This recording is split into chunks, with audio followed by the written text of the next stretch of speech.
have been. No, she'd be like, who are you? Right? I mean, you're one more of those people, those weird church people. You must be a pastor. You must be one of those weird people, you know? So, and yet, this particular story, in the grace of God, the Holy Spirit opened her heart and her eyes, and she saw herself, she saw what God's heart is like, and then she couldn't wait to tell everyone she knew about it. There's a magical little sequence in it, right? So that's the hope, I think, that wherever you're at in your engagement with God's Word, I'm hoping that you can reorient and look at it a little bit. Is that fair? Okay, so you have this handout. I'm just going to walk through this today because I want to set up a...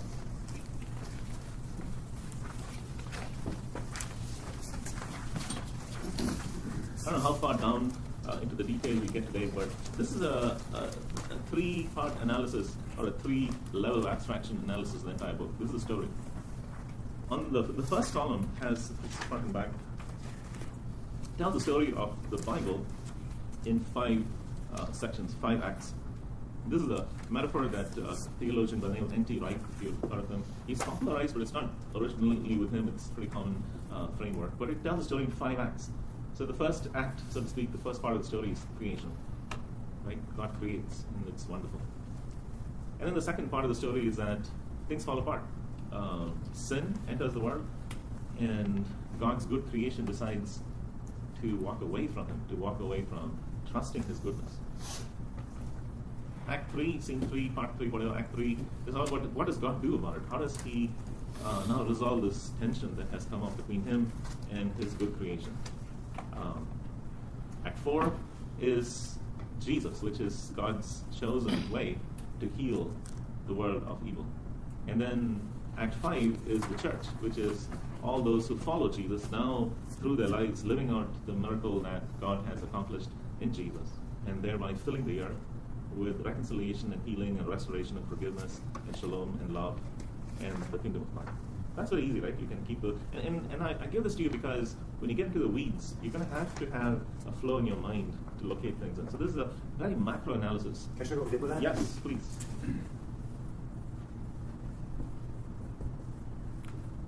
Garden, creation, and fall, Old Testament, Savior, people of God. This is church. This is Israel. Are you tracking? Jesus. We call this Edge, which is like mission of God. Edge, yeah, the mission of God. And then life the way it should be. Recreation. Love it. That's so good, Mike. Part of the reason we did that probably was Yeah. I discovered that people were starting here with the gospel, Yeah. and it wasn't. Sometimes it just doesn't land Yeah. without hearing the whole story. That's right. We think that somehow diminishes the Savior, that we don't start with it, we put it in the No, context no. of a greater thing. Without the greater thing, it doesn't Yeah. make a whole lot of sense. We're trying to teach with sharing the gospel by starting Right. that's the whole story. That's really great. You're familiar with that, right? Probably not too much yet. This is so good. I mean, in fact, I'm going to stop right now and end because it's not Cool. Yeah, that's really good. So you've got to keep that framework in mind. So what are the 5? Can you name the 5 without looking at your paper? What are the 5 acts? Creation, fall, Israel, Jesus, church. Easy, right? Absolutely. So then let's go to the next column, which is, this is another level of abstraction in the story, another way of looking at it. This comes from a guy by the name of John Goldingay. John Goldingay. Highly recommend him if you want to study the Old Testament, John Goldingay. But he divides the story into many more sections. So he starts, God began. So here, the way he's framing it, God is the prime mover in everything. It's all about God doing something, you know? That's the way he tells the story. There are 50 different ways of telling the story. This is not the only way. This is just ways I find useful. So God began. So there's creation. And then God started over. So he moves into, okay, things fell apart. Now what is God going to do? And then God promises. And promise is a huge part of how God sets out to fix things. He promises that he will fix things, that he will redeem and restore all things. And then God delivers. He starts by showing his people what deliverance looks like at a physical, immediate level. And then he makes a covenant with them. God covenanted with them at Sinai. You be my people, I'll be your God. Here's what your life needs to look like to reflect the fact that you are my people. And then God gives the land. He gives the promised land, which, of course, today there's a lot of debate over what that actually meant in Israel and Palestine and all of that, but we'll talk about that another time. But he gave the land of Israel to Abraham and his descendants, and you see that. And then God accommodated, because what you find then for a large chunk of the Bible is that God has a way that he is putting forth, but his people keep looking at little alternatives and deviations and variations. And you find this interesting dynamic between God sort of giving in. For instance, Israel has no king. And then the people of Israel come and say to Samuel, we want a king, like everybody else around us. And God says to Samuel, listen, the king is going to do you harm. This is all what the king is going to do to you. And the people say, well, we still want a king. And then God gives them a king. So there's an interesting dynamic there. It's not that God says, listen, it's just my way or the highway. He adjusts. And that's a very important dynamic to reflect on. So God accommodates. But then in the accommodating, Israel keeps going further and further and further away. And then God starts wrestling with them. There's a sense of, come back. I've got to pull you back to the way of freedom. And you find all the prophets in there. And then there's, through all of the accommodation and the wrestling, God is still preserving a core, a remnant, a few that are faithful to Him. So that's much of the story of Israel. So Israel's story is promise and deliverance and covenant and gift and accommodation and wrestling and then preservation.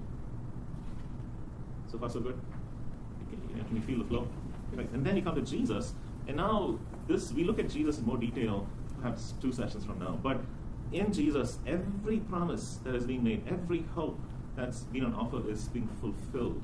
And it's a very peculiar situation where God's own people, the representative of God's own people, Jesus, and God Himself, Jesus, together in one person, heal everything. So that's that.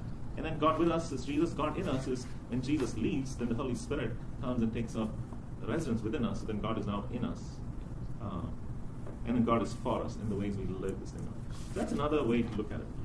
Any thoughts, questions on that? One quick thing looking forward, we probably just said about Jesus subsuming Israel and being divine. Think about that when you're thinking about the Greeks. Is what we get about Jesus in our American Protestant culture is fragment. Yeah. A perverted fragment of this. So true. So true. Okay, so now I want to dive in, and I hope we can. This is going to be fun to see if we can pull this off. But I want to actually go through each book and give you a brief sense of a flavor of each book and how it fits into the whole. Should we try it? Yeah. Okay. You got to help me out. Okay. So Genesis breaks into 3 little pieces very clearly. There's Genesis 1 through 11. To the first, Genesis 1 to 2. Let's start there. It clearly tells us the story of God's good creation.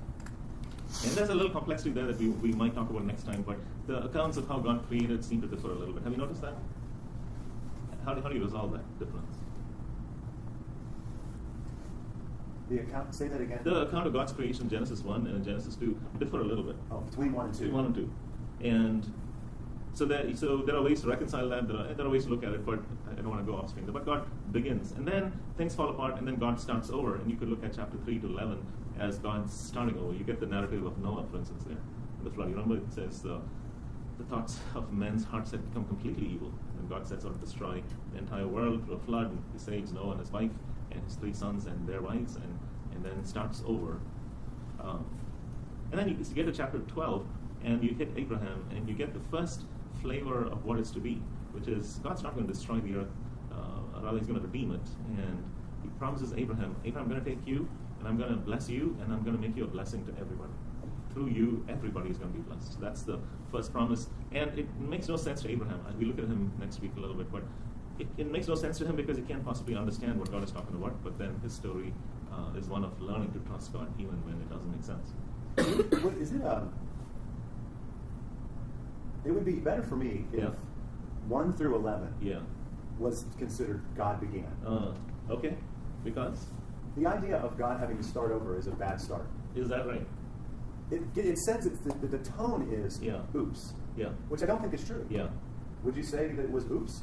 Well, there's a lot of profound theological questions in that question. Some would strongly say yes, oops, and some strongly would say absolutely not, oops. So there's a lot of structure there. But clearly the narrative is set in a way where God looks at what has happened and He's like, I'm going to end this, and I'm going to start over. There's that sense there in the Noah narrative. So, yeah. Well, there is a sense in the complex in the Old Testament. You'll find God regretting things. Yeah. And is that just a way of speaking about God that adjusts the way we think and feel and act, or did He actually feel like, Yeah. Spencer and I built, we put together a basketball goal when he was 8 or 9 together. And I let him lead. So he opened the package and he started to build it. Yeah. Not according to the instructions. And he was building it wrong. Yeah. And every step of the way I wanted to correct that. Right. But instead, I just waited until he recognized the difference. And then we started over. But it wasn't an oops. It was From the start, Yeah. I knew this thing was not going to go well. Yeah. But that was part of the... right. See, So we started over. We started over. But it wasn't an oops. So it was no. Underlying this issue is the question of God's sovereignty, right? If He knows the beginning from the end, if He's completely sovereign, as I think the Bible describes Him to be, then how can there be an oops? Is that fair? Which is and- why you have to look at the whole story Yeah. and the impact of these events on how we're supposed to understand things. Yeah. Yeah, here's what I would offer, is that there's mystery in this, for sure, because there is this clear sense that God knows the end from the beginning in the Bible, and there's an absolutely clear sense that we make real choices, have real consequences, right? And those two are hard to put together. You know, how does both how do these statements fit together? There's a verse in Deuteronomy 29, verse 29, which I love, that says, the things revealed, the secret things belong to the Lord our God. The things revealed belong to us and our children forever. So there are things that we are not given access to. And one of the primary ways in which theology goes wrong is when we connect dots that God doesn't connect for us. So the big challenge in thoughtful theology is to get to as far to the boundary of what we can know, but not cross over. And oftentimes, and this is I think a heritage of the brilliant Greek philosophical tradition, that as the early church started explaining our faith, it drew on the riches of the Greek philosophical tradition. But philosophy and logic have limits when applied to theology. Because philosophy and logic want to connect all the dots, right? Yeah. And theology says, well, this far, and then I cover my mouth, so I don't know what's going on. So I would say that this issue is one of those issues where at least I for one, utterly say that God is sovereign, Alpha and Omega, beginning and the end, all of that. And yet He is in relationship with us who make real choices. We can grieve the Holy Spirit. That's an interesting thought, right? We can take actions that we are not automatons. We are not one-dimensional. So there's that complexity under that. And sometimes in these, it's good to hold the both intention in your mind. When you quickly move to one or the other, when you quickly move to a position, and some people take this position that God doesn't actually know the future. He only knows the things that are possible. But He doesn't know actualities because the actualities haven't happened yet. Open theism, I don't know if you've heard this phrase before, but the sense that God Himself doesn't know what's going to happen. He only knows the possibilities because we have real choices. So that's taking this position a little too far. And on the other hand, you can have a hyper-Calvinist perspective where God is an utterly deterministic universe, and we're simply acting on what has already been foreordained all the way. That's difficult, right? So that's my suggestion, that we hold that in tension. And I think these stories in Genesis force us to have that question. So, You know what the hyper-Calvinist said after he fell down the steps? what do you say? I'm glad that's over. Oh, there you have it. Okay, so that's Genesis. And then we're into Exodus. In Exodus, the book really is God teaching His people about what salvation looks like. And it's a very powerful book. You know, you have the plagues in Egypt. You have this picture of the Passover.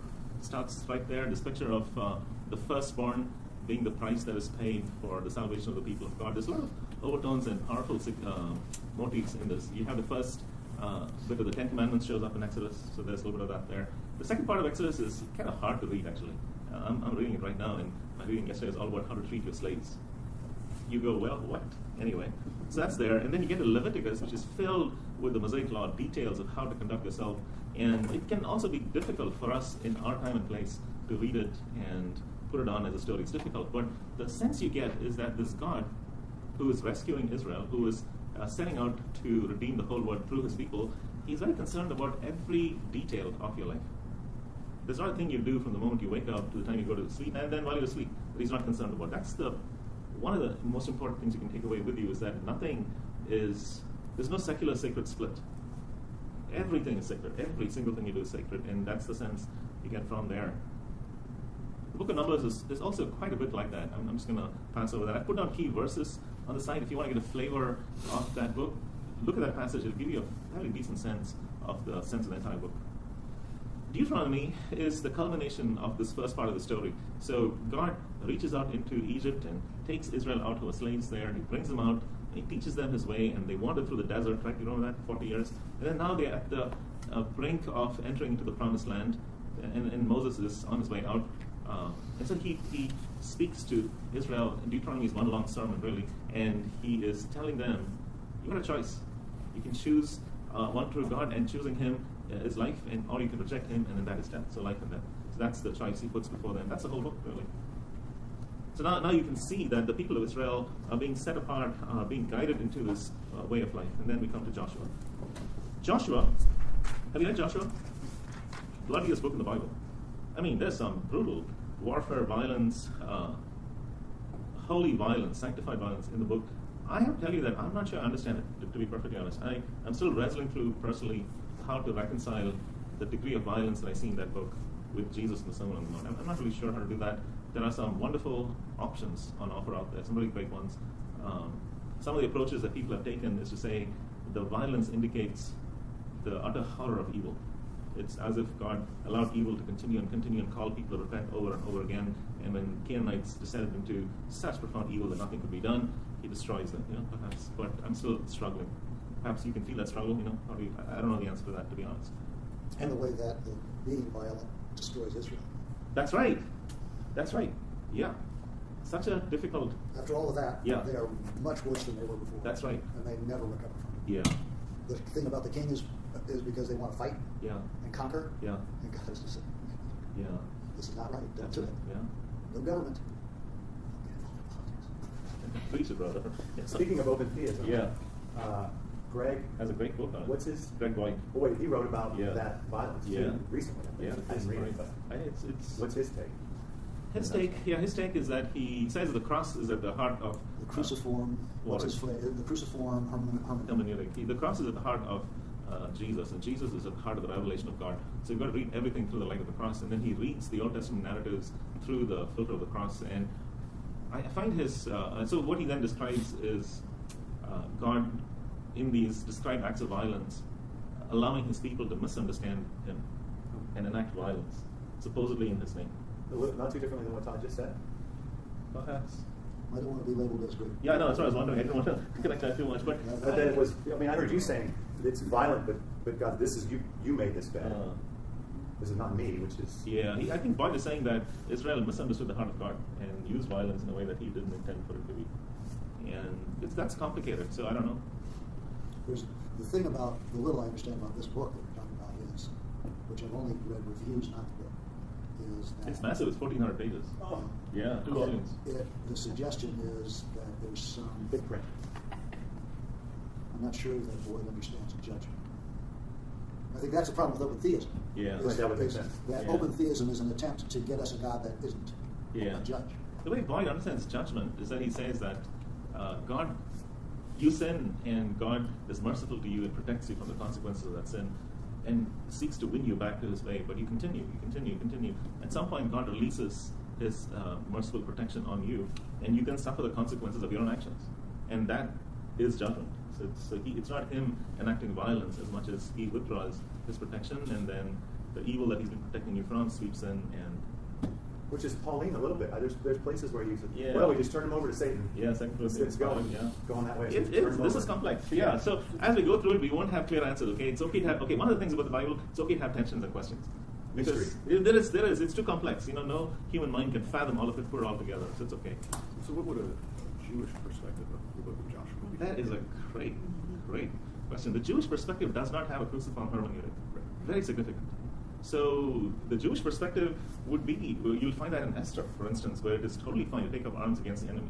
That violence against the enemies of the people of God, absolutely. And throughout the history of Israel, you find the sense that our God will fight our battles for us.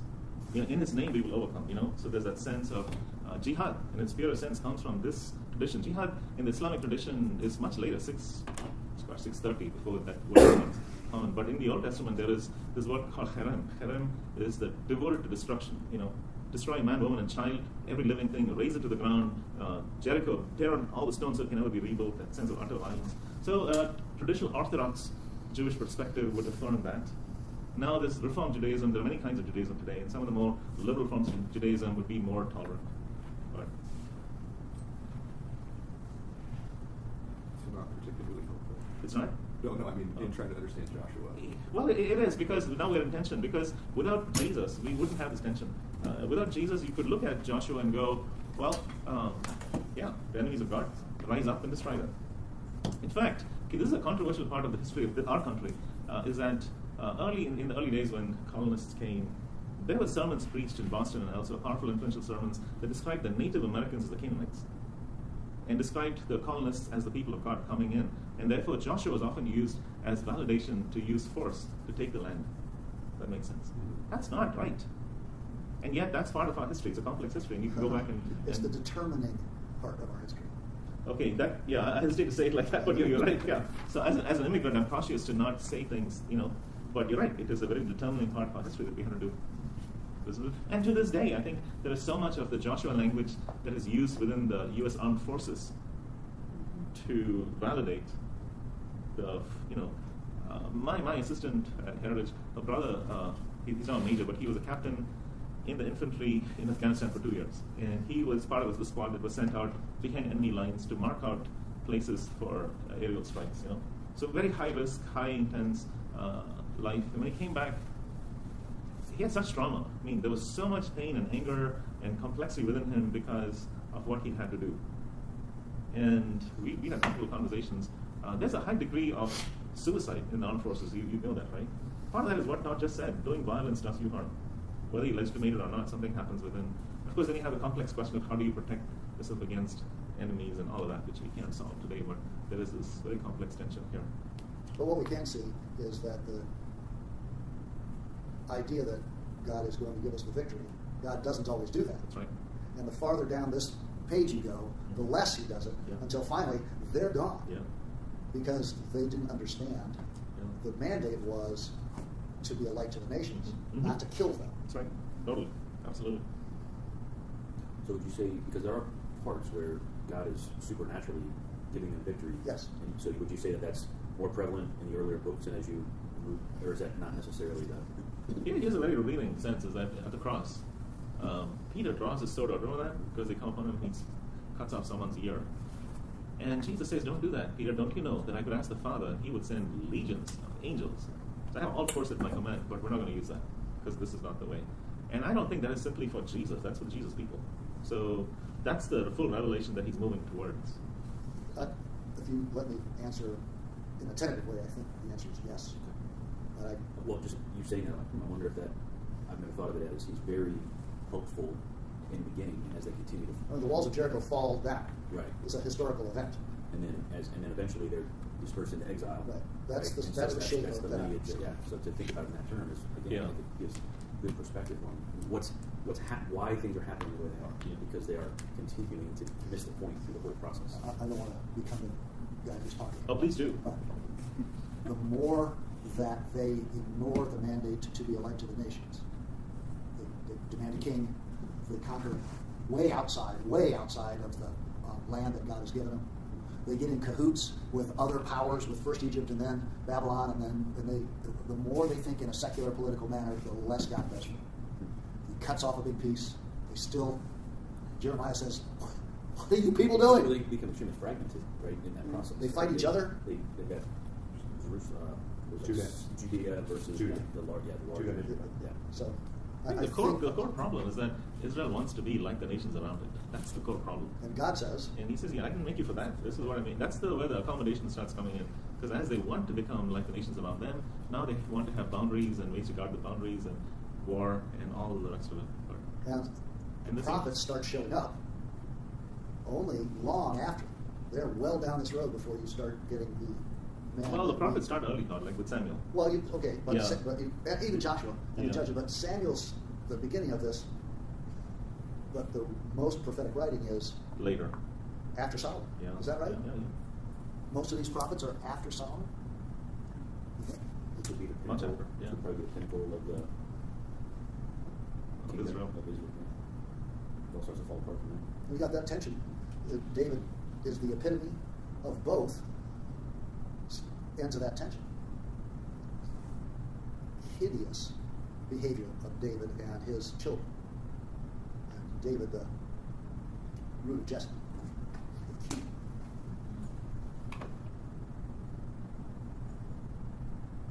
complex bits. I wanted you to define something if you would mind. I think it's helpful in terms of Bible study. He's used the word hermeneutic. You guys know what hermeneutic is? Yeah, no. Yeah, so like cruciform hermeneutic Yeah. would be good to help describe what a hermeneutic is.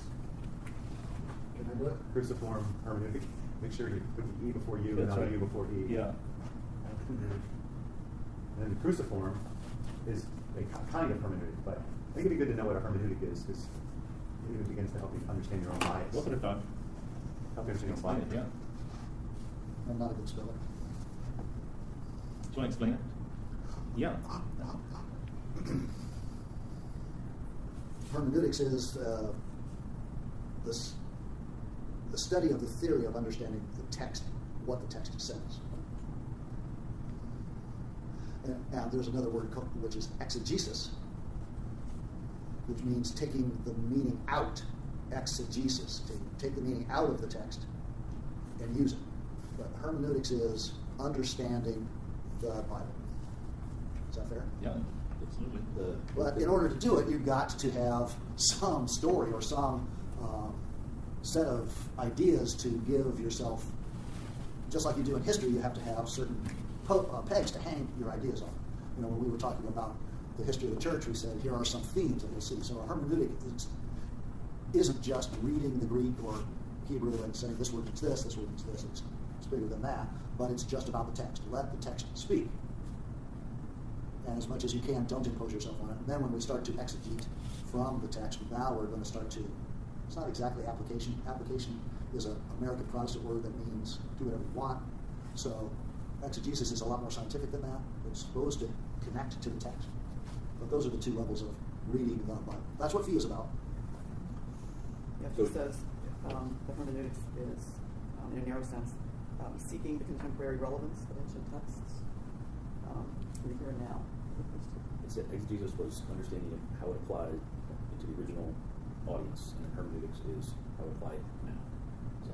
Do you agree with that? Or Yeah, it's fair. I mean, these are words, and there's a whole spectrum of how do we understand the Bible, right? And understanding has a whole range. You read it, you figure out what it means, and a guide to what it means is what does it mean to those to whom it was written. And then understanding their context, you try to bridge the gap to our context and say, well, that's how it was then, here's how it is now, how does this translate into our world? So I think these words are all on a spectrum, and all of it is how do you understand this book, how do you put it on and where? There's one phrase that I try to keep in front of myself so as to not leap ahead. And I submit this to you for your critique. Meaning before significance. Text before the application. Sure.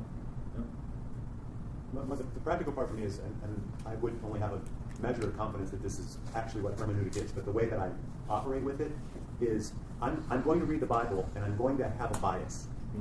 That's right. I'm going to have a bias. I'm going to have things like confirmation bias, where I'm going to see and read what I want to see and read, and not see and read what I don't. So I'm going to come into it with a bias, and a proper hermeneutic does its best at trying to eliminate my bias. Right? So you come into it with grit, a certain kind of grit or a way of studying. To me, that's what I think of when I think of hermeneutic. So this is a hermeneutic. Right? This thing is a hermeneutic. It says creation, fall, Israel, Jesus, church. So when I read the Bible, I use that hermeneutic. The cross is a hermeneutic. Right? So you look at the Bible, whatever you're reading, before or after the cross, you look at it through a cruciform hermeneutic, and you're going to interpret it according to that story, that moment, rather than my own.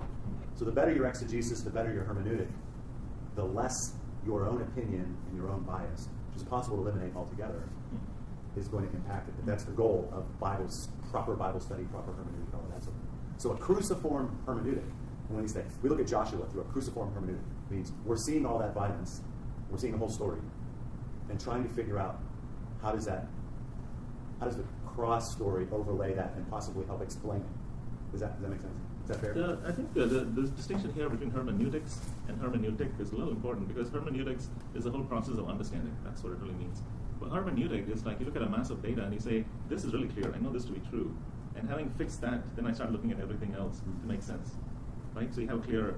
So the hermeneutic, the cruciform hermeneutic here is saying the cross is clear. I know this is God's heart revealed to me, that he takes upon himself all evil, returns a blessing. Knowing that this is God's heart, now I need to go back and read Joshua and say, how does this fit?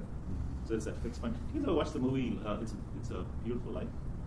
You know, the first half is wonderful, right? It looks like a happy, wonderful story. Then suddenly the mood changes, remember that? And overnight, it's like this terrible thing going on. The shock there is a shift in hermeneutic. You thought it was going to be this kind of story, but it's now this kind of story. So I think that's the point that is being made. And it's also why, despite the fact that that our hermeneutic makes us assert that there is no intermediary between us and God, just Jesus, and that we have direct access. It's why we read the Bible together. And it's why the High Church says, wait a minute, you can't let those people at that. They're going to mess it up.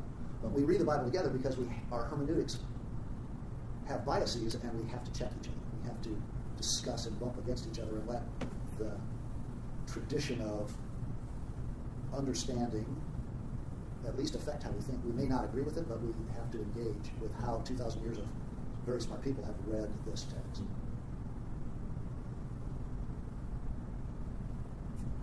Well, then we come on Joshua, is where we kind of went off into this very useful discussion. And then in Judges, you find that this sense of things keep falling apart because people do what they want to do. They don't do what God gives them to do. That's very simply the narrative there in Judges.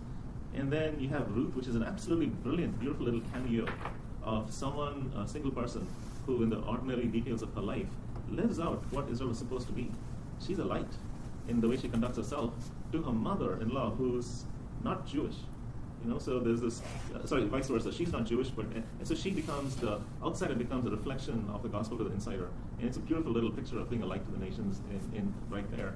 And then we come to Kings. By now we've got Samuel, who's who appoints Saul to be king, and Saul on the outside looks like a king. He's tall, he's handsome, he's a man that you would notice, strength perhaps. But then he falls apart. And then you have David, who also looks amazing. This is God's man after God's own heart. Paul says of him 1,000 years later, and yet David collapses in dramatic fashion. I mean, David's story is filled with more disaster than anyone I can think of, really. It's astonishing all the ways he can go wrong. For someone whose heart is so passionate about God, which is wonderful. It gives us hope, right? That's who we are. And then you get Solomon, who has all the wisdom in the world at his disposal, and he collapses too. And so there's a sense that strength and passion and wisdom are not sufficient. And then the kingdom collapses and it starts falling apart all the way down through to exile, where God steps in and says, all right, enough, and so that's yet to come. In the meantime, right in the midst of all this, you've got wisdom literature. That's what we call them. There are 5 books. You've got the Psalms, and then Job and Ecclesiastes, and then the Song of Solomon and Proverbs, and they are books given to us to help us understand how to conduct ourselves in practical life, and they come at it in very different ways. For instance, you've got the book of Proverbs, which is filled with little pithy sayings that, cause and effect. If you do this, this will happen. Don't do that. Pay attention. So it's a very ordered life, within which if you do X, then Y is pretty much bound to happen. And then in contrast to that, you have Job, who does everything right, and then his world completely collapses. He doesn't even know what is going on. We are told that something else is happening in the heavenly places. Job doesn't have a clue. All he knows is he's just chugging along, and suddenly everything falls apart. And then you've got his friends who come to him, and they've got their own ways of explaining what is going on, and they don't understand it either. And so this is one of the fascinating things about the Bible, is that it's willing to put forward to us 2 different approaches to life, knowing that there are seasons in which this actually works. There are times in which Proverbs works, so to speak, and there are times that the world that Proverbs describes falls apart, and you end up questioning everything like Job did. Or you can look at the Song of Solomon, which celebrates erotic love in a wonderful fashion. It sanctifies, in a sense, what often gets secularized. Sexual erotic love is often seen as somehow spiritual, and yet this elevates it into worship. It really does that. So there's a joy, there's a passion, there's a happiness, there's this wonderful, wonderful little world that it creates. And then on the other side, you've got Ecclesiastes, which says, yeah, I tried it all, it doesn't really matter, it all sucks. That's pretty much what he says. Right? I love it too. So you've got both these poles of this one, this innocence, this happiness, this joy, and then this guy says, nah, it doesn't really work. So you've got to deal with all of that. And at the heart of all this are the Psalms, which give voice to every emotion that you could possibly imagine, every condition, every struggle. It teaches us how to pray in ways that are real. God, where were you? You promised that you would do this, and you have now been unfaithful to your promise. I mean, the psalmist says that. Can you imagine speaking to God and saying, you've been unfaithful to me? That seems insane, but he does that. Were you in the bathroom when I was looking for you because I couldn't find you? That's the kind of language that is there. Or language that expresses anger and hatred towards your own enemies. Psalm 137, blessed are those who dash your little ones against the rocks. How can you even think like that? Well, we do. And it has to come out somewhere. And the Psalms tell us it's best to come out towards God. I had this young woman, she was 18 at the time. She'd grown up in a pretty abusive home. Her dad went to prison when she was 3. And then at 6, her mother had this man move in. And between 6 and 9, the mother pandered this little girl to that man to keep him with her. Okay, and then at 9, that man left. By the time she was 12, she was a crack whore. And then at 15, she was still in school. She was into track. No boundaries probably in her world. I mean, the whole thing is just a chaotic mess that she's surviving in. 15, and she was addicted to alcohol and serious drugs at that point. So then her track coach stepped in and sent her to an addiction center, which then brought her to AA and NA. And then from there she came to an alpha program that we were running at her, which is how I got to know her. And we got to know each other. We talked about many things. And she came to faith eventually, but she said to me, sometimes I go out at night and she doesn't sleep much. There's so much anger and pain and hurt in her. She said she would go out and just cuss it all out. She'd stand out there and just swear up a blue storm and get it all out of her, and then she'd feel better. So I said, next time you do that, you go out there and say, Jesus, here's how I feel, and let it all out. Then say, hey man, you're done. That's your prayer, because that's where you're at. That's the kind of freedom that I think the Psalms invite us into, is utter honesty of where your heart is at before God. No matter, you don't have to assess the condition of your heart or the sanctity of your words. Just say it to Him and let Him sort your heart out. So I like that saying, grief support, that God's big enough to handle all your emotions. Yeah. And use the Psalms as an example of that. Yeah. It was instructive to me one time. I hold Tommy in high regard and appreciate his relationship with God. And this has been a few years back. He traveled to India. And the first time I saw him after that, I said, "How was your trip to India?" And he said, "God turned his back on me." Is that what I sound like? Yeah. No, that was not close to what Yeah, I remember that. Yeah. You went over, it was your mom's birthday. Yeah. Big plans. It's terrible. And you were deathly ill the Yeah. entire time. Couldn't get out of bed hardly until it was time to come home, and then you made it home. And I caught you shortly after that and was like, he turned his Yeah. back. It's okay to feel that, right? I mean, I know he didn't, and yet that's what I feel. Yeah. But if I suppress that because I need to be theologically correct, whatever that means, what I say, then your heart gets stunted. I think that perhaps the greatest weakness of the church today is that we're not able to handle our emotions well. Either we keep them so tightly under control that something really bad goes on within, or they just run free. There's no clarity, or so the Psalms give us a way to express and then come to. So like Psalm 73, the psalmist says, "Man, I have tried to be holy. I've kept my hands clean. I've tried to follow you, God. But you know what? My life sucks. And those guys out there who ignore you altogether, who disregard you, they are doing great.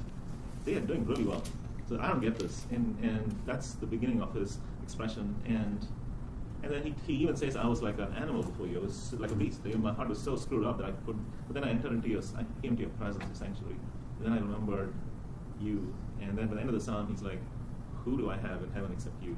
And without you, I have nothing," and nothing makes sense. So see the whole journey. You see the man expressing his sense of injustice and anger towards God, who he sees as being unfaithful to him, and then that turn. So that's sort of an arc for. There are times in my life where I couldn't have made it without the Psalms. It's probably the Gospels and the Psalms are right there for me. So that's all of that is in this place of God accommodating. He is interacting with us and giving us space to be ourselves, and yet guiding us and shaping us. So there's that.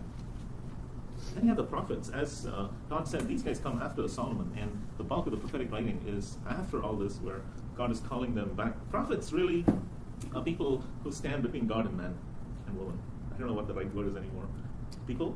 Them. Them, okay. For Okay. singular and plural. That's Okay, yeah. You guys. Oh, no, it's them. Yes. Just yes, man.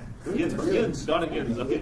Y'all. Us, what's that? All y'all. Oh, y'all. How about us? Us. We. Yeah. I don't know. So they stand with God and us. That's not bad. And these men and women, really, they speak to God on behalf of us, and they speak to us on behalf of God. And they're very weird people. If you look at their lives, they're not normal. They have very few relational skills of any kind. They're very strange, awkward people who are utterly consumed with explaining God's heart to us and interceding to God on behalf of us. That's much of what's going on there. When I first started my first year teaching, fresh out of school to middle school, I taught Bible to 6th, 7th, and 8th graders, and the first curriculum I had to teach was minor prophets. Oh my word! Was what? Why do they do that to Minor you? prophets. That's what they. I'm like, you Minor have meaning got. shorter books. Right. books, Well, yeah. you have got to be kidding me. Nobody knows what this is about. How am I supposed to teach this to middle schoolers? It was very How did you it was do a it? very disturbing year. A lot of staying up and yelling at God. This explains a lot. I understand. It was, it was Sure, they- horrifying they because have then to you do. feel like, oh, I'm going to make a mistake because I don't even know. There was no good materials Yeah. that you could. It's very confusing for all of us. Do you guys like poetry? Really? Like, name a couple poets that you enjoy, or Robert Frost. yeah. Patti Smith. Okay, well, so what's the goal of Dylan. poetry? Yeah, no. Rich moments. Rich moments. Well, what's the goal of poetry? I think emotion. Emotion, yeah. Expressions. It's experience. It creates an experience around you, right?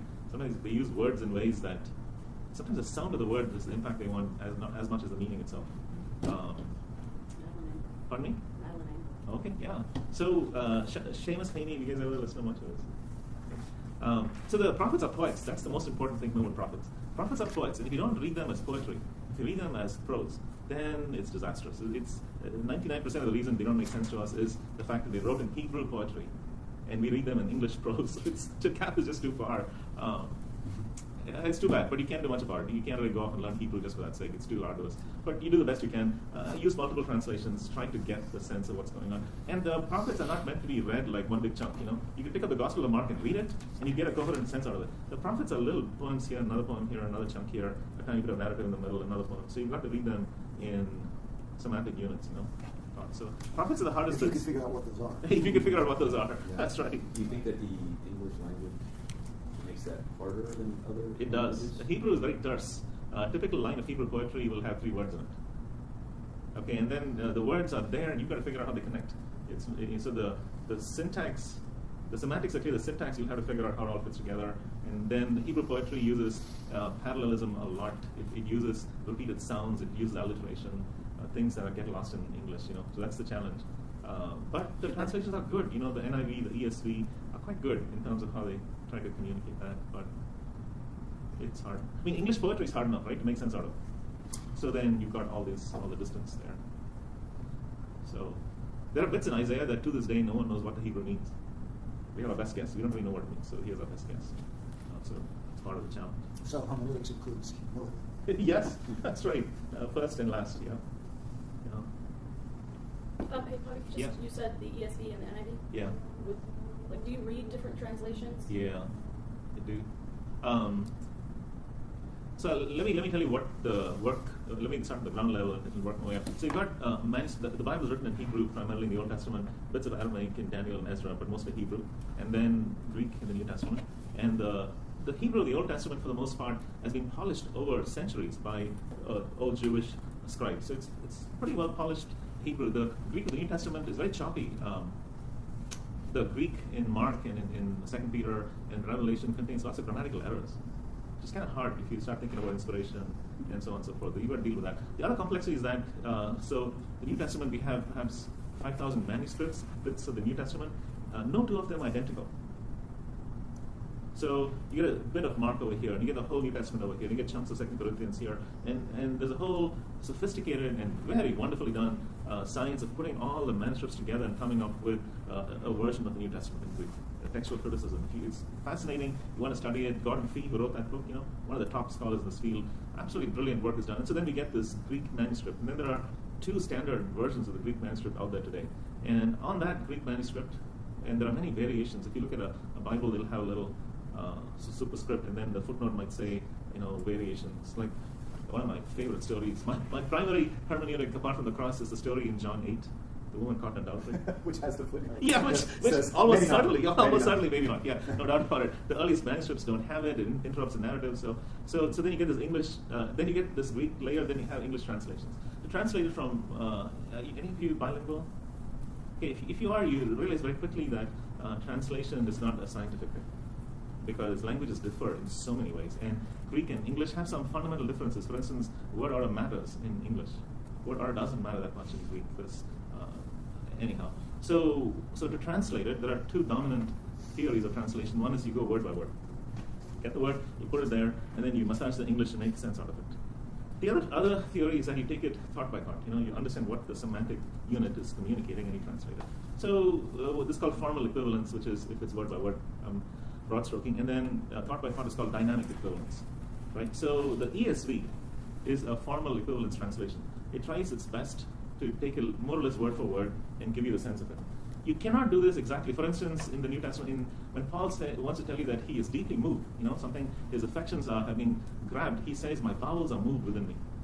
Which you cannot translate literally because that would mean something very different, right? So you've got to work with idiom, and so, but formal equivalence tries to capture the word for word sense of the translation. The dynamic equivalence NIV is a great example. And so I would recommend you use multiple translations. You should use the ESV and the NIV at least. Those two are excellent, wonderful scholarship behind both of them. And then there are multiple other translations out there. The Message, Eugene Peterson, it's a paraphrase at best. It's almost a commentary, to be honest, but it's wonderful. It's really great to read. The NLT is a very good translation if you want to read large chunks of the Bible. It's very readable. The New Living Translation. New Living Translation. There are two recent idiosyncratic translations that I'd recommend. One is by N.T. Wright. It's called the Kingdom New Testament. And the second is called the New Testament by David Bentley Hart. These are unique because one person is doing the whole translation. And if you read them, you get flavors that you won't get. Where do they go here? They both are trying to be formal. Over here? Yeah. This is NT, Yeah. right? Yeah. What's that one called? Kingdom New Testament is N.T. Wright. Yeah. What Although was the other one you mentioned? David Bentley Hart, the New Testament. Mr. Wright has a point of view. Oh, of course, they all do. They all do. And I may have mentioned this at a point where y'all heard it before, but Chris Kelly turned me on to this is an edition, Crossway out of Wheaton. It's an English standard, but they've taken all the stupid chapters and verses out of it, Yes, so right. your eye isn't stopped every Yeah. line by something that's not in the text. Yeah. Because the chapters and verses are not in the inspired Word of God. They were imposed as a tool to help us find things, but so this reads more naturally. What's I like David it. Bentley Hart's called? The New Testament. Just called the New I've Testament. given up my New American Standard for it. Yeah. That's how much I like it. Poppy, the NIV has two different versions. Yes. No picture. Why is that? There's the one I grew up with that I Yeah, know, and then yeah. they redid it. Yeah. Can you? Yeah, so when the NIV first came out, it took initial steps into gender-neutral language. That's a big deal, right? In the New Testament, the word for people can be translated as men or as people. Makes a big difference, right? So the complexity of it is the ESV, for instance, which is a great translation, believes strongly in a complementarian view on women in leadership, and therefore translates the plural, third person, as men when it impacts leadership, and as people when it doesn't. Does that make sense?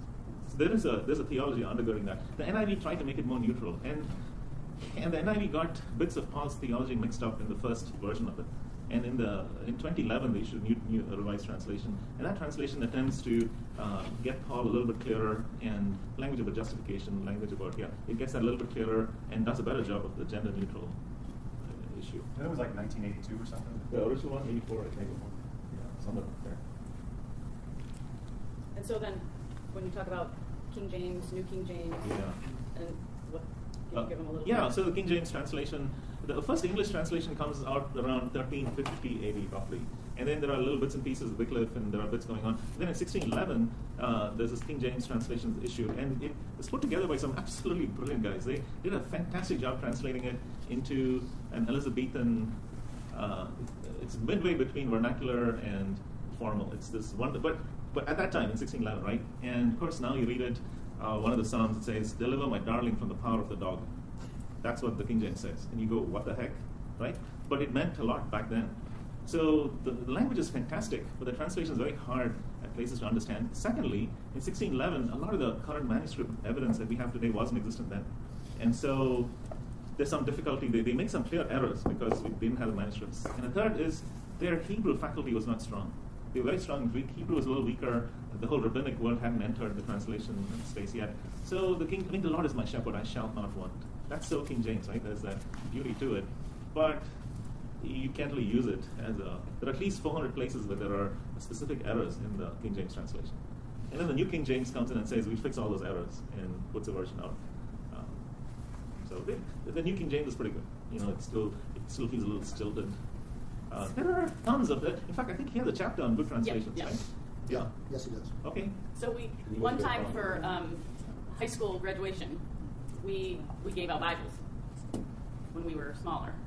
And the person that was in charge of ordering the Bibles wanted to have very nice looking Bibles, and this is one of them. And I opened them up, and it's the HCSB, which is not a great translation at all. And I was like, So the HCSB is put out by the Baptists. Yeah. And the reason the Baptists put out this new translation is that they wanted to stop paying royalty to the NIV people, which is a lot of money. And so the Southern Baptists made their own translation, and there you have it. I was like, did we talk about like? And it was like, oh yeah, we didn't talk about what version we were actually going to give them. It was just this one was cheapest, and that happened with kids community in the beginning too. We were giving out Bibles, or the Bibles that we were using in the classroom. It was like what was on sale, and it was like, okay, hold the phone. Yeah, that's right. That's Chris Kelly. Sort of a separate question. But, And I mean, you have young kids and they're trying to get them interested in the Bible, and there's a lot of remakes of really just sections of scripture for children. And are you a fan of that? Do you think that that's a good way to introduce kids to it? Would you rather they stick with one of the more traditional translations? Well, with our kids, my preference has been when they were really young, we had these picture Bibles, and very simple language, and that was cool. By the time they were about 6 or 7, when they were reading, I got them into the ESV. And so they started reading through the Bible once a year in the ESV. We have like a little family group thing where we all read the same bits and we talk, So very early on, the ESV, I moved them in that direction. And then later on, when they were 11, 12, I brought NIV in just as a different. At 7 and 8, you can't really understand 90% of what the Bible is saying. You just really can't. You almost have to. Little children need a very strong structure that's narrative stories. So the two stories that kids really learn early on are Noah's Ark, right? Mm-hmm. Everyone loves Noah's Ark. They know it. Another story they know is that and the walls came tumbling down. It's very complex. Both those are undergirded by massive violence. Yeah. But the kids love it. And at a later date, you're going to have to actually think through, hey, what's going on there?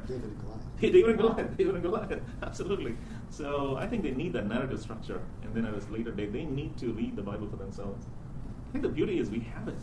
I mean, we have access to God's Word in ways that even 200 years ago would have been unthinkable. So it's such a privilege. It was fun. Kids in Bible, our kids have always been in kids community. They teach. They never had a class. So either I was teaching and they were helping, or they were teaching. And so Elizabeth, they all teach. Well, they all help. Elizabeth actually teaches a lesson, and the lesson that we had for Thanksgiving was just bad. She came to me and she's like, "This does not match up with this," and she knew enough. Fantastic. And then Aaron was in the room, and he was like, "Yeah, that's not good at all." I mean, it wasn't heresy or anything. It's just that what they took from the story was not. You're like, you can't take that from the story just to fit it into Thanksgiving time. That was there, and then Justin was like, we were talking in the car on the way home, and then Justin, our oldest, was like, "What happened?" And they told him the whole thing of, and Elizabeth could say how she changed it. She's like, "I don't know if I'm allowed to do that." So then I had to talk to Brittany to say, "Hey, she changed." She's like, "Yeah, that's fine." But yeah, it was. They were able to recognize that was not necessarily what that story. Yeah. It's so good. That is so good. One thing I recommend. This is maybe just me, but correct me if you think. I like to talk to our kids from an early age about things that I don't know, or I'm not sure about, or difficulties in the Bible I don't understand. So I don't want them to think that I've got it all figured out, because at a certain age they realize that I don't. It gets weird. So from early on, I've been very comfortable saying, I don't know about that. That's a great question. And that's helped both my kids have a pretty stable view on this. So we don't get all, we really don't. So might as well say it. And I think, I think back of your statement half hour ago about, how does somebody grow up in a, quote, Christian home and not have a great understanding of the Bible.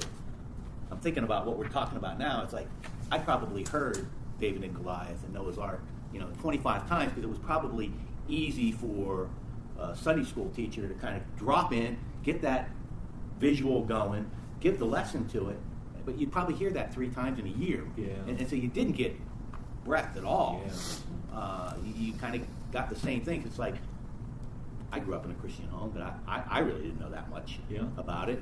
I mean, and at least at my church, you spent probably 75 to 80% of the service was a repetition of. I mean, it'd be even the Nicene Creed, and there was communion and you'd go through that every church service. So it was rote. I mean, I had a lot of stuff memorized just because I heard it so often, but you didn't get this. This is what.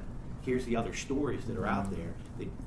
you'd get a 10-minute snippet in a sermon because there wasn't time for a longer sermon because you spent all this time reading the same passages week after week.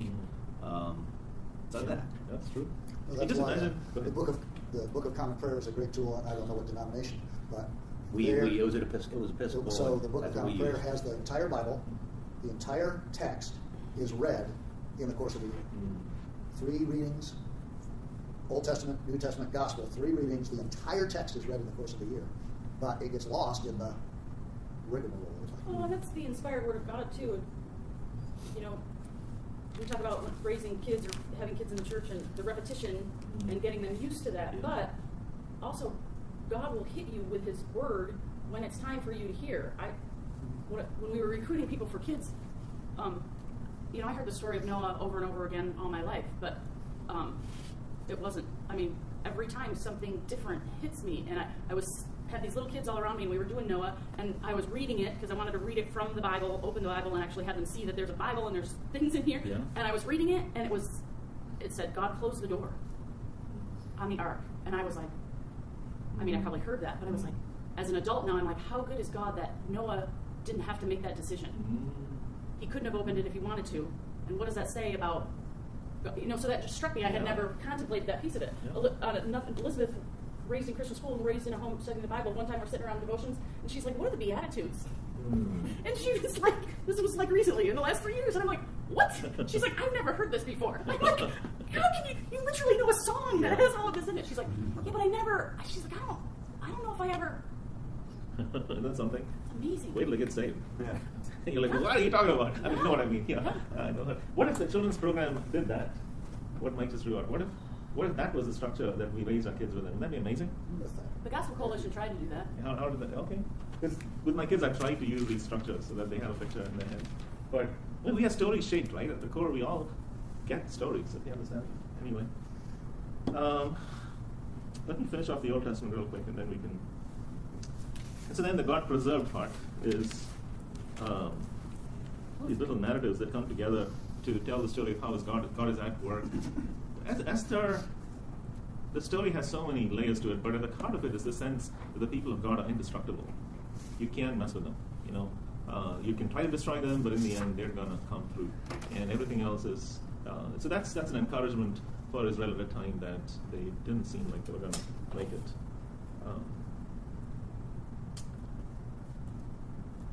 So you have a sense, perhaps, of the flow so far. You know, God begins, and then things fall apart, and then He steps in to redeem what has been lost, and He starts something new with Abraham, and this promise to bless the world through him and his descendants.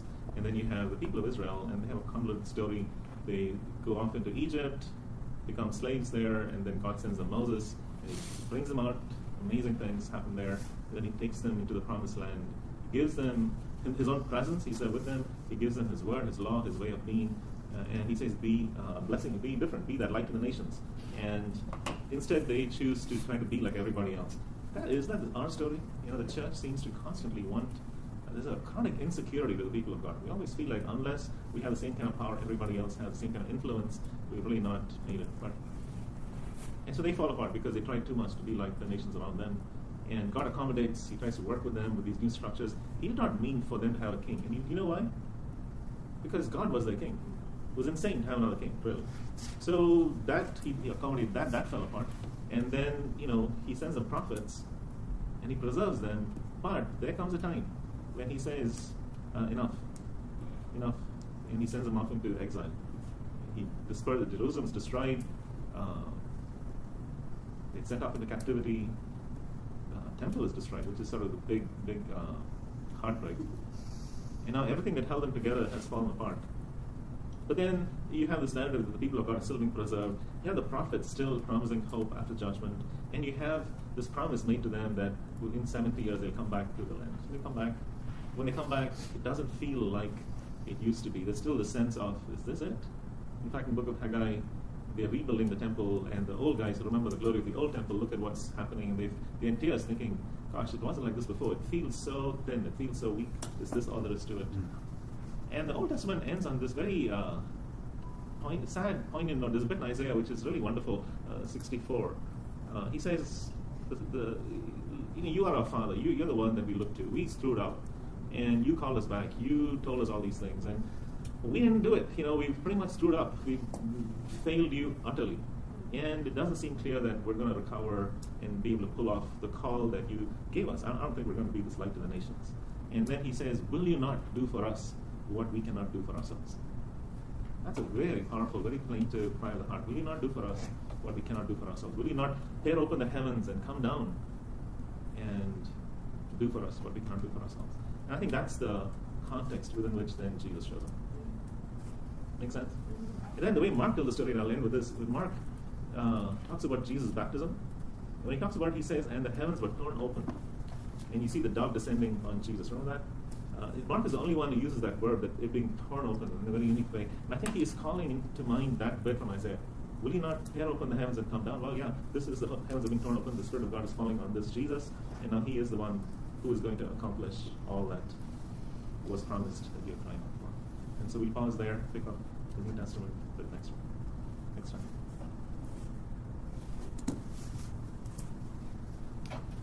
I was going to do this. You can do this yourself too. Here's a narrative from John chapter 9. One amazing story. And I invite you to just read it. And maybe as I don't know, homework or something, you might want to put some time to read the story, put it on you, and start feeling your way into all the bits of it, okay? Just fully immerse yourself in this narrative and see what happens. And perhaps next week we'll actually talk through it. Whenever we meet next, we'll actually talk through this whole narrative. That's it? That's all you got? Keep going. Don't you have time limits? So do you have any questions on the whole? Do you have a feeling for the whole Old Testament narrative in general? Yeah. It's great, Bobby. Love it. Yeah. I have a question about Bibles. So I've just been in a group where we've done Bible in a year. We did Blue Letter Bible, so it parallels Old Testament and New Testament readings with each session. Okay, so we're almost done with that, which is awesome. But next we're doing chronological Bible study, and I've never worked in a chronological Bible, so A, I'm wondering, is there one that's better than others? Is that the one? And B, how does that compare to the Bible, whatever translation we might use as we know it? So I'm not real familiar. All that the chronological Bible tries to do is that it rearranges bits of the Bible to be in a roughly, this is the sequence in which this happened. You're doing the best attempt to put it in its place. So it just reassembles bits of it. It's useful in the sense that, you get this time sequence. I don't know how highly I'd value that in general. I'd rather leave it as it is and impose, and think of the timelines in your mind as you go. That's my preference, but there's value to it. There's value to it. I mean, dates, you should have these few dates in your head. Abraham is roughly 2000 BC. Roughly. Could be between 2100 to 1800, but 2000 BC. So that's what, 4,000 years ago, Abraham. That's useful to know. And you think about David, that was about 1000 BC. Moses is 1300 BC. Okay, so these dates are useful. So 2000, Abraham, 1300, Moses, about 1000 is David. And roughly 500 BC, is the exile, 586, whatever. So the interesting thing is, right around the time that the exile was happening, Buddhism was happening in India. And at the same time, some elements of Confucianism were becoming dominant in China. So right around 2,500 years ago, some of the dominant great religions were sort of forming their narratives. So 2000 BC, 1300 BC, 1000 BC, 500 BC, and then Jesus. So that's useful to hold in mind. But the chronology isn't always possible to know. Absolutely, you're exactly right. There are reasons, literary and contextual reasons, why it's not always chronological. I'm obviously expert, especially in the Gospels. I think it's important not to screw around. Certainly, yeah. We'll get to that. You can take First, Second Kings, First, Second Chronicles, and organize it, and get a historical narrative, and that's not so hard. That's not so hard, yeah. But the Gospels are not chronological. There's Yeah. Whatever the reason is, there's a reason. Yep. Well, I that's like what that line. wondered, yeah. 'Cause we're doing And then the letters of Paul are hard to date, where you put them. So it's not, I don't know, it's kind of useful, but not that important in my mind. Thank you. Yeah. It's kind of, Kings has all the messy stuff, and then Chronicles takes all the messy stuff out. So like Chronicles tells David's life, but there's no that. All the stuff. Literally, Kings and Chronicles is why I quit reading the chronological Bible. Well, because the I was one like, thing that I just had a reading schedule that said roughly chronological. The value that I saw or that I enjoyed was reading the prophets Yeah. That's context good. of what was happening. That's really great. That was I was just like, wow, it just changed. What, Yeah. Why is he saying this? Because this thing made, like, these events had just occurred, Yeah. and so now the prophet's saying, Yeah. pay whatever they were saying. That Yeah. was what I found the most interesting. That's really good. Cool. Thank you. Do you all have a regular practice of reading the Bible? Do you have some plan that you follow? I think it's a good thing to stay in it. Immerse. And improvise. Yeah.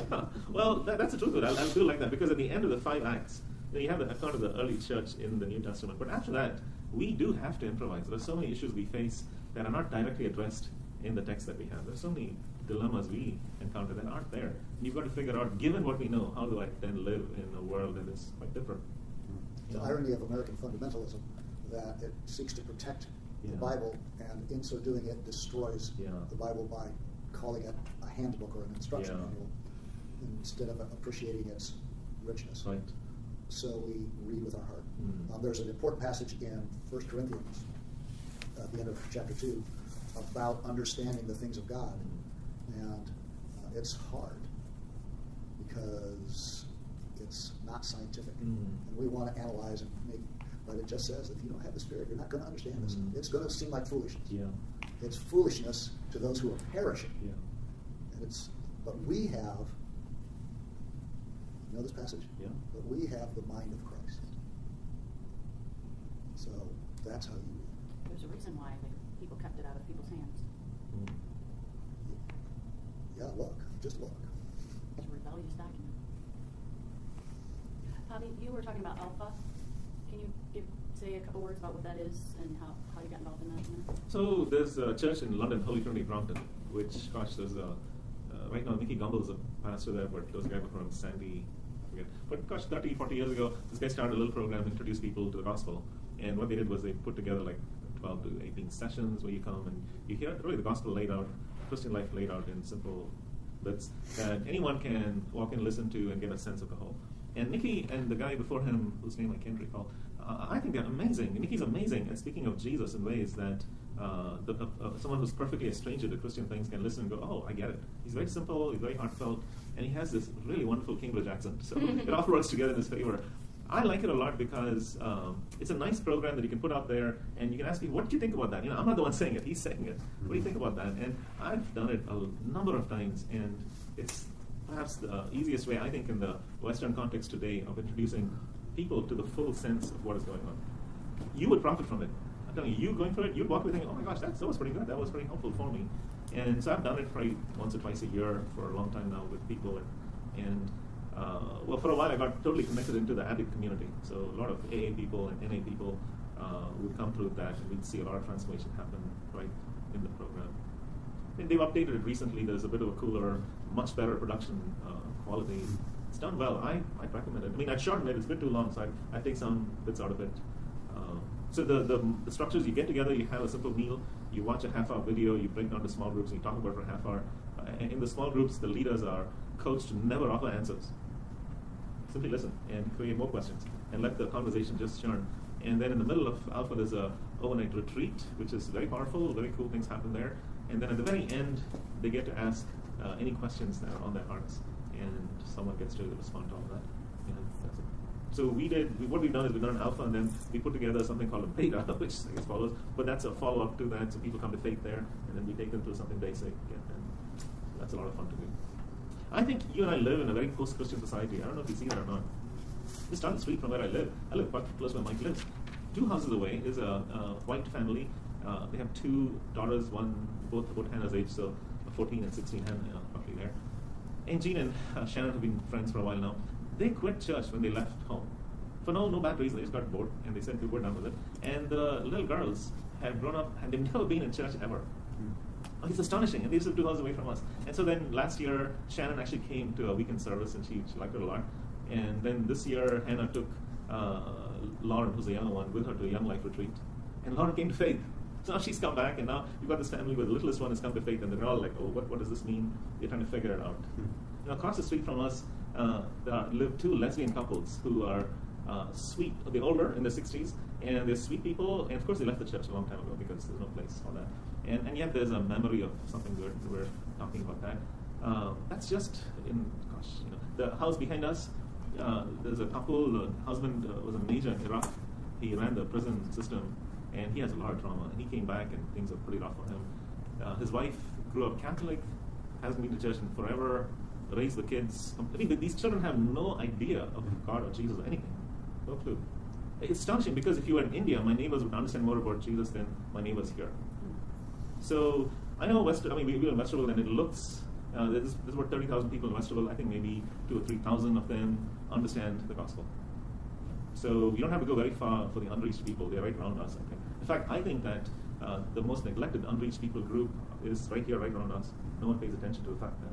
And for them, I think Alpha is a very nice, non-invasive, easy way to introduce people. But it's kind of weird, but the English accent makes people listen more here for some reason. There's an affection for the English accent. And so Nikki has a degree in law from Oxford and a degree in theology from Cambridge. Absolutely brilliant guy, humble, gracious, excellent communicator. So What's his last name? Dumble, Gundel. It's called Alpha Corp. Yeah, and I worked with them. In a former life, I was working with that organization, sort of as a consultant or something. So I know them personally. I love what they do. The church that they have in London, it's about 1,500 to 1,800 people, which is one of the largest Anglo churches in London. And they describe themselves as a network of 40 house churches that happen to meet on the weekend. They're charismatic, so there are elements as to what they'll say that, I don't know where you are on the spectrum, but you might find something. I wonder. There's my spectrum. What? Listen to where I'm at. Yeah, so wherever we are. So I highly recommend it. It's really fun to do. It's fun to be in an evangelistic space. There's no pressure on you at all, So I love it. Thanks, Bobby. Would you pray for us? Yes. God, we just continue to trust you to take information that's about you and points toward you and make it real. Yes, Lord. We don't want to have it just be intellectual. We do want, as Bobby said, to approach your word lovingly. Yes, Lord. Like Todd just said, to approach your word with our heart. Because it is at that level that you seek to change us and shape us for this monumental purpose of living you out in our post-Christian world. Be a light, but we need to be lit. So we pray that you would do what only you can do by your Spirit in us, so that you can do what only you can do through us. Yeah. Thank you for Bobby, his time, his effort. Thank you for holding out his voice for us. Pray for his mom and her friend. They would continue to draw near to you as the end draws near for her, God. Thankful for her and her husband, Bobby's parents, how they started a course for Bobby's life that led him into places where he's been such a kingdom worker, helper, and leader to us. Thank you, Jesus. Amen. Amen. Thank you for having me. It's a real privilege. Thank you for your time. It's great to be able to talk about these things. I want to hear. You good? Yeah, thank you. I'll walk home. Make sure you get out of the building. Are we taking some time? 5, 10 minutes? Do some jumping jacks, smack yourself in the face? And that's what I'm going to have to do then. Oh.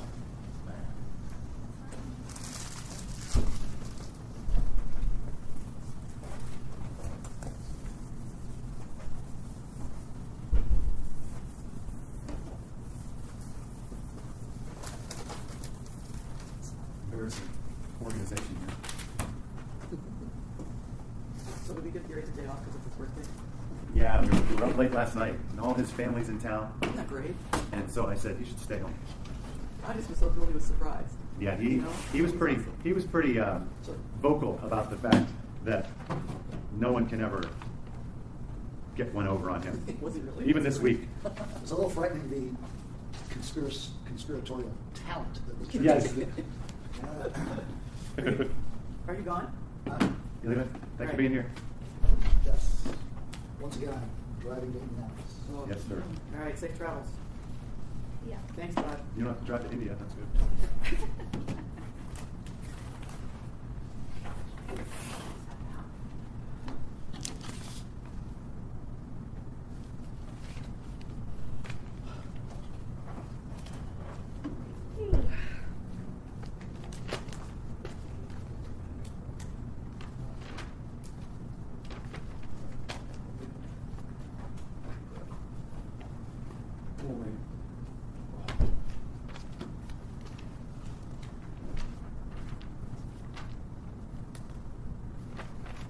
was Gary's party last night? It was great.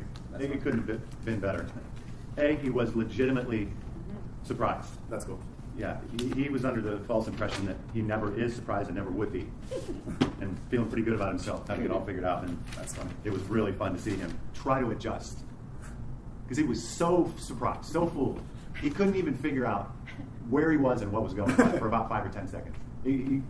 Plus, you're blindfolded, your glasses on, so he probably couldn't even make out who That was was in front of him. really Who was in funny. front It of was him. like even when he kind of had an idea where he Still was, not computing. Yeah. He was so shocked. Oh, that's all his family. Yeah, families from out of town, and we had them come in sort of in waves. So he was having to readjust a couple times, which was really fun to watch. That is fun. And then at one point he leaned over to me and he said, "Please say something. I have no idea what to say." He said, "I'm speechless. I do not know what to say." And he felt really awkward because suddenly he was the center of attention. He hates. And his family adjusted very well with the attention. Yeah, they did.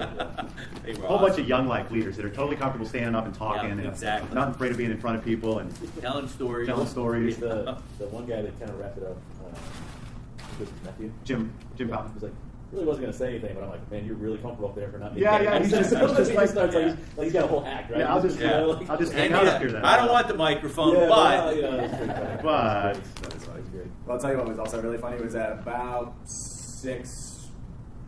10-ish, where I wanted to come, but then I had been like leadership last night, and then just hanging out with my team and stuff afterwards. But it was funny. Jim Cunningham, Yeah. he like hops up at the beginning of leadership and was like, oh yeah, like because he's like in China doing Yeah. or the He's a young IUCS life and all that giant. stuff, and it was just funny because he was like, yeah, and then I've got my young life leader back in high school, like we got his birthday party tonight, and he was like, Yeah. Gary, try to go and I was like, oh, that's so funny. I was like, Yeah, boom, yeah, right. Suddenly all it was these just so connections. funny because I was like.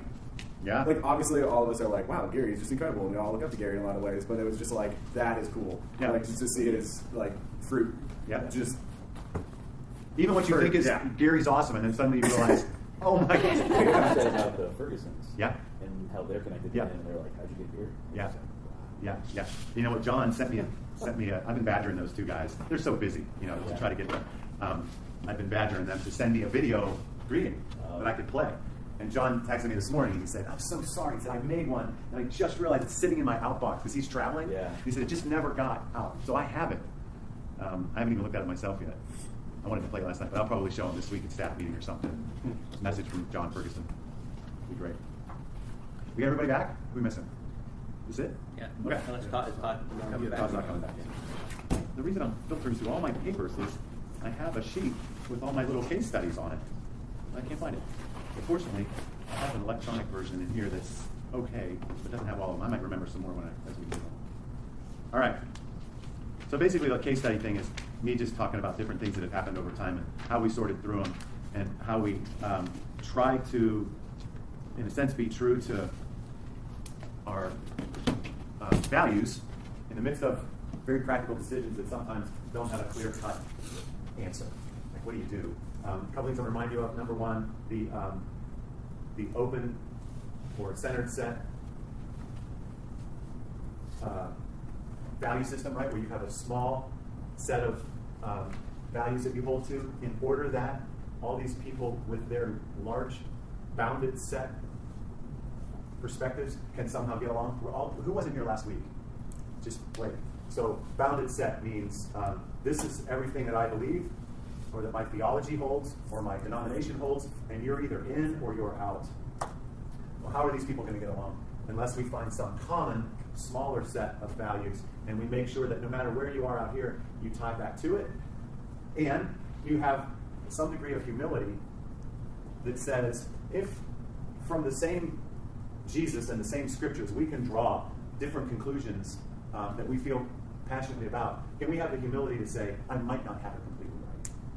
And then how do we get along? And can we?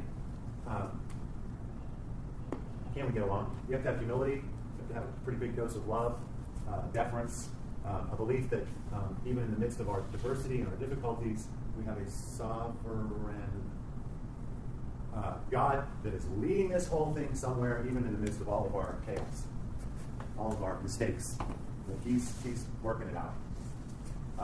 The other thing I wanted to show you, a little play into all of these case studies, is what we call a development cycle.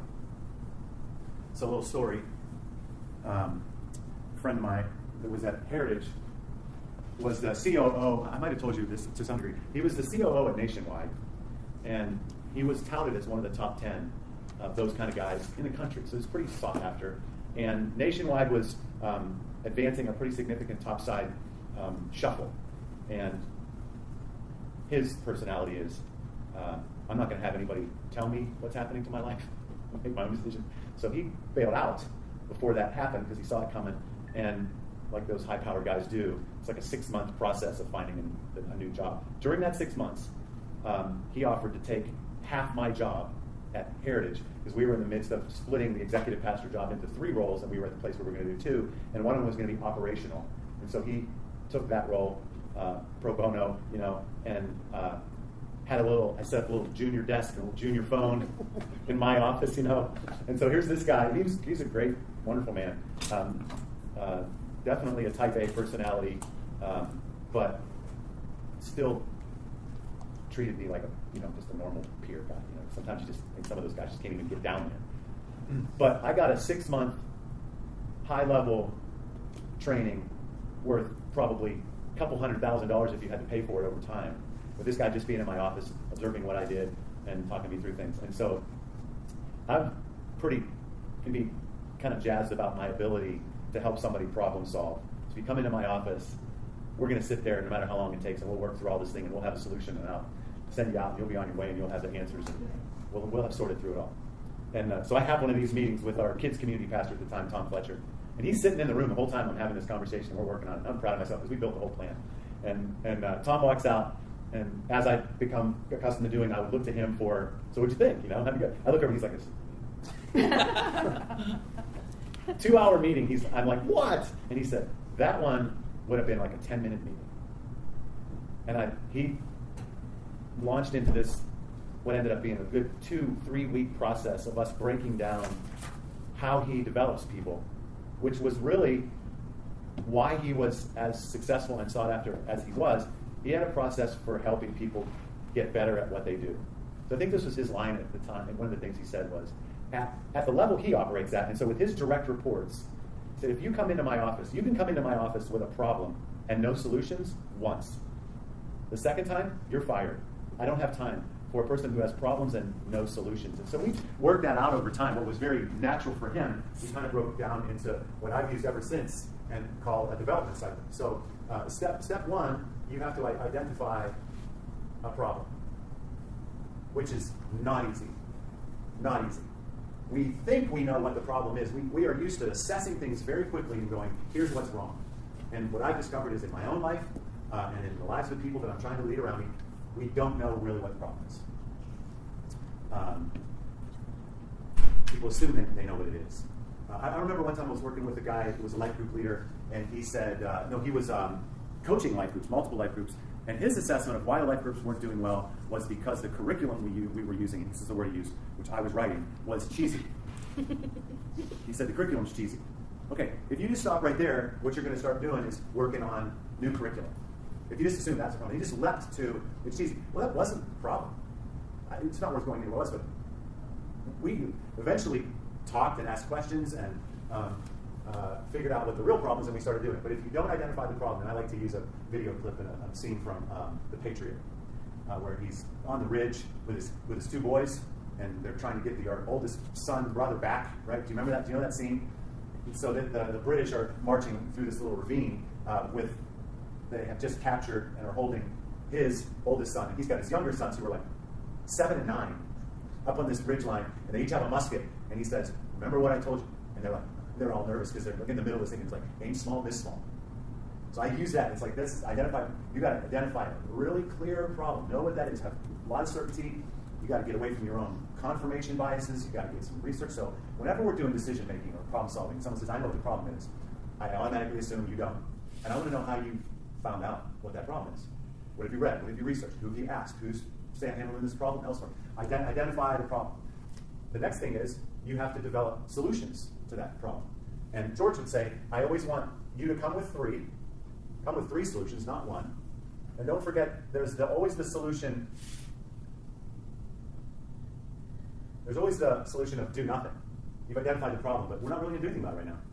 it's either too hard, we don't have the resources, or it's not killing us, or whatever. And so don't forget one of those is do nothing. And don't forget to ask me what mine is, because I'm the boss. And I've been here before, and I may already know how to solve that problem. So ask me what my solution is. And then the next one, which is not too different, is pick one. Pick a solution. Right? Which isn't easy either, right? Because each one of these has going to have different levels of difficulty in implementing, measuring, resourcing. Here's a little side note. He said one of the things that was hardest for him in this process. Let me finish the process first and get back to this failure. Pick a solution. Then you start building the plans and the implementation for the solution, and then you've got I don't remember the word I normally use, but you got like course correction. Right? So you decide you got a solution. Here's the problem. Here's the way we're going to fix it, and we start trying to fix it, and we realize we're not actually going to fix it. We're off target. This is where you have to have some kinds of measurements, and you correct back to the course you're trying to take. The way you develop people, back to that story, is you say. So he explained, what would you have done? I would have said to Tom when he walked in the room, the kids' community pastor, what's your problem? And I would have said, how did you figure out what that problem was? And if he said, I figured it out, I'd send him out and I would say, go talk to some more people, come back in here until you can give me a better answer for how you've identified the problem.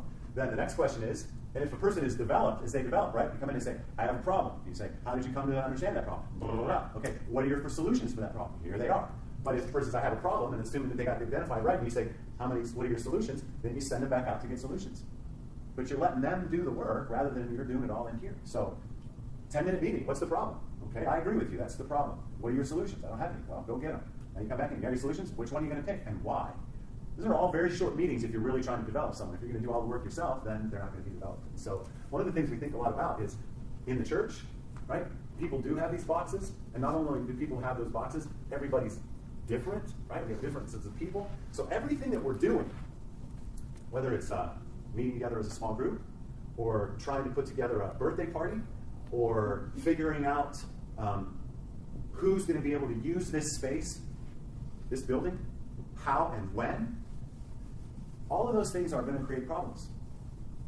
What we want to always remember is, as a church, everything we're doing isn't about the problems, it's about how we're going to be able to actually get along in the midst of those problems. Be okay with the process of working it through. Understand that my way may not end up being the way, but we're always trying to allow all the stuff of life and church to grow us together in unity and love. So every time I send off a missions team, or we send off a missions team, and I'm there, I always say the same thing. And it's always this kind of shocking moment, because not only is the team there, but the family members are there, and I say to them, this is going to go wrong somewhere along the way. I prep them for, you're going to have problems. How are you going to handle that when it happens? You're going to discover you don't like somebody or something about somebody on this team. It's going to happen. You're going to get sideways. Anticipate it. It's going to happen. The question is, what are you going to do when you get there? And are you going to handle it this way? And leaders and everybody else, are you going to realize we're all in development? No one's arrived. When things happen, we want to stay unified. We want to continue to forgive one another. And we want to realize that all of us are in development. Let's let that happen. Let's just be humble enough to let that happen. Does that make sense? So we're thinking about all these things as all of these case studies, all the things that we face start coming up. So I wanted to share some of these with you. And we'll just talk about, I won't just lay out the whole thing. We'll just try to bang through them a little bit together. Like, what would you do? What are the problems? What are the questions you have? So let me try to pull these up. Here we go. There. Never know where to start with some of these, as I've never gone through and kind of prioritize them as simple or complex. So let me take a look here.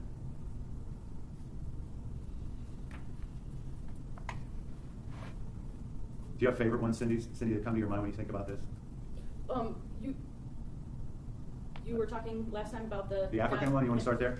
Well, that's just my favorite one. Yeah. So for Blake, a little bit of recap. First time I went to Africa, I ended up in this with some friends in a tribe that had only known about Jesus and the Bible for like 3 or 4 years. So they were just building from the ground up, and they were really shifting the way missions was done. This particular group.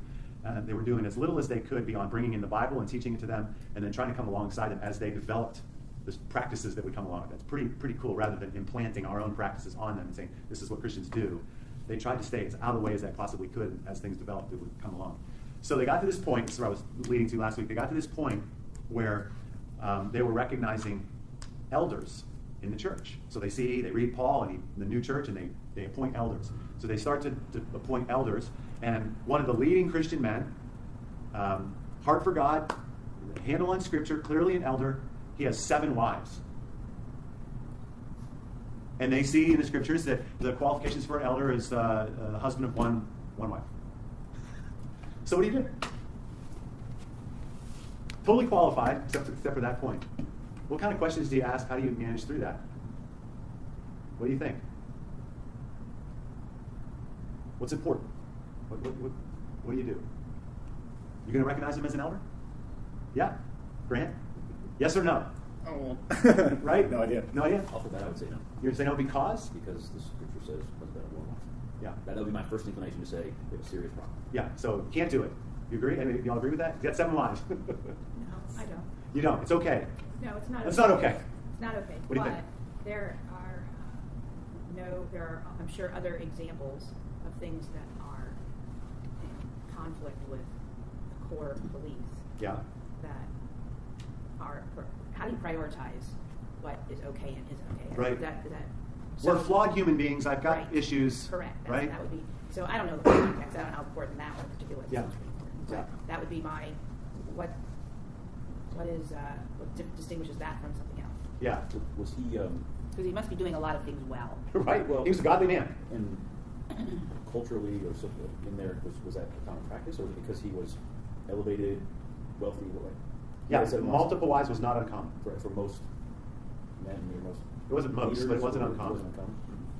And like, what also I'm curious of is like, what was his attitude towards that? Like, if he was a godly man and he like knows Scripture well, would he also admit and be like Everyone, is this everyone attitude including behind him, it? understood the tension. Yeah. For sure. He wasn't like, well, I should I do believe that. all of this except for this. Yeah, no, it was like, what Yeah. do we do? Yeah. I mean, I wouldn't have made him an elder, and I think he would have the option of divorcing 6. Yeah, sure. That was and- a big and- option. It was and- like, that was one of the things was, not only is it disqualify you as an elder, potentially, this is wrong in general. So, what do we do Well, with it? so, but those, how old was he? 40? And how long had he been married to these women? All of them were different. All different time periods. Yeah. And they would have been completely reliant on him, Right. for sustainability. Right. To be divorced would have been a massive life change for those women as well. No doubt. Yeah. It's curious, and I've always wondered what Paul's motivation for putting that in Scripture. Right? Yeah. He's not repeating something Jesus said anywhere. Right. So he's adding to the, Right. the system. And it seems like that point about when you have multiple lives, you have a large family, you have a certain responsibility that we do see elsewhere in Scripture to take care of that. Yeah. Where is your time for eldership position and the leadership and the other things? Right, are you saying, you have 7 wives, dude. You got a lot on your plate. Yes, and there's a few children as well, and Yeah, some right. other things, right? So it's like I choose to read it this way. I don't know that this is Paul's intent, but I think that maybe paramount is the sense of there are other responsibilities that in this particular person's life would come before being an elder, Yeah. and those things need to be addressed. I don't see that divorce is an option at all. I don't see that. And I'm not even saying I'd recommend it. Yeah. I mean, I think for the future, you want people with only one wife. That's what the Scripture says. So in this case, the next generation of elders needs to have one wife. He needs to make the decision. If I divorce, I need to make sure that I can still sustain these 6 other lives and their families, which was really mine. And I don't know whether that's a good option. So the issues that we're putting in tension, right, are number one is, and I don't know how to say it, like the well-being of the wives. Yeah. It's just, they're in their own identity. These individual women, they're not just wives, they're people. They're people. The second one is, what are some of the other issues? Were the women believers? I don't know. Probably because the women were leading. The first people to come to faith were older women. Did I mention this last week? Older women. And then teens. Oh yeah, you said that last time. Yeah, and this is normally the way it goes.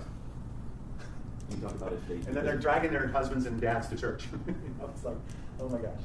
Did I tell you what happened with the teens? Did I tell you that part of the story? That they were going to be expelled, and the chief stepped in, who wasn't a believer, and said, we can't do that.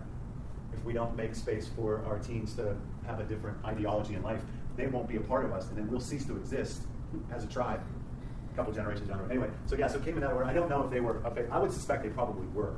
but I don't know. So what's the other big thing? You said I wouldn't do it. I wouldn't do it, and I suspect this what I'm going to write up here is why. Why would you not make him or why is that? Where's that your argument for the time being? Wouldn't make him an elder because the scripture says. So we're looking at keeping scriptural integrity. Because again, here's the context, right? Here's a tribe that has been around for God literally knows how long in a particular direction, and they are made up of, these people have values and ideologies and ways of life, and one of them is multiple wives. And then we interject the scriptures in our life, and we say, no, this is a lot of what you believed isn't right, and now we have to change this trajectory this way, but we're working with, you had no clue at this point. You got all this baggage, all this stuff. You can't jettison that stuff. There's this really hard space of how do we live God's way and turn, and we have all of this history that's led us to here.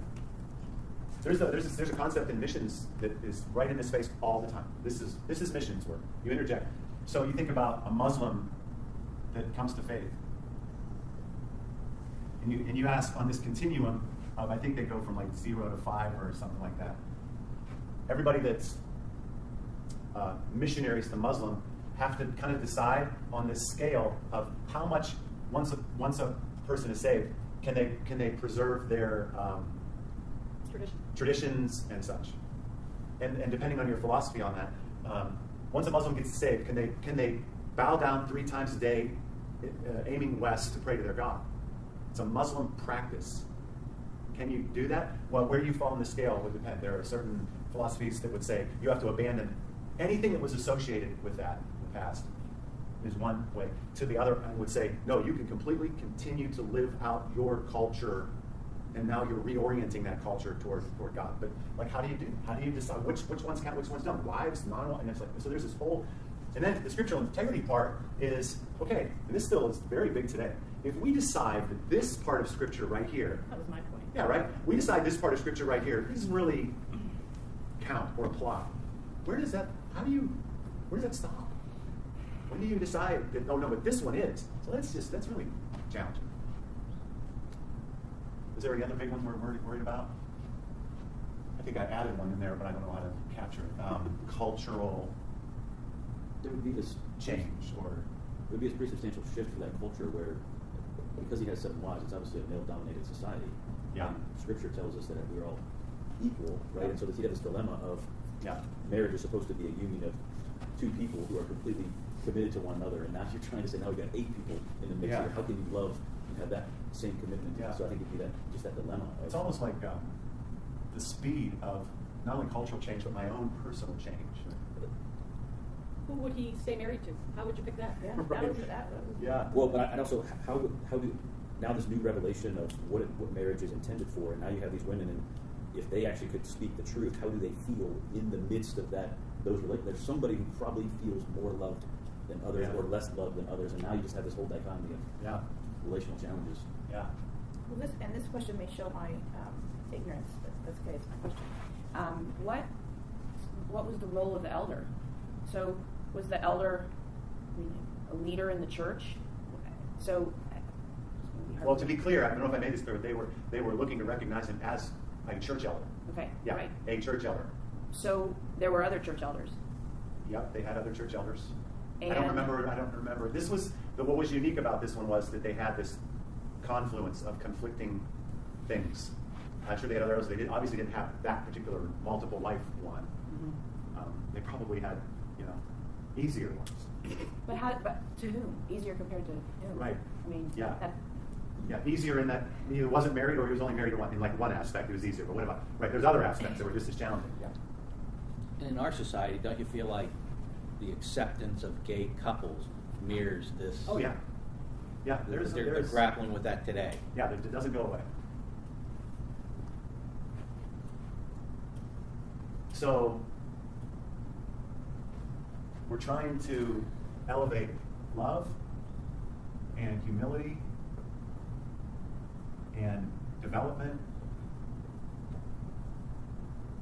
or or process of change, pace of change.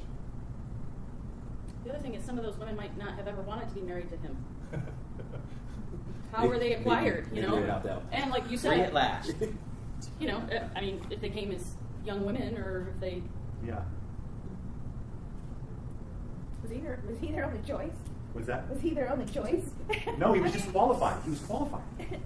He had emerged as a spiritual leader, which is the way you like it to happen. You'd rather not title a person and then say, well, now do that stuff. This person was exhibiting, he was teaching, he was caring, he was all those things. So, how long? What was that process? Was that a 6-month, year, 2 years? Like, from Which the time process? of him becoming a spiritual leader. Yeah, good question. I don't know. That's a great question. How long did it go I on? really want his perspective on his own journey then. Yeah. What have you learned about culturally what you guys are used to versus what Scripture tells us it means to walk with Jesus? How does he wrestle with that in his own? Yeah. Sometimes there's just no answer. Did any of the other elders have just a wife? I'm making assumptions. They had elders,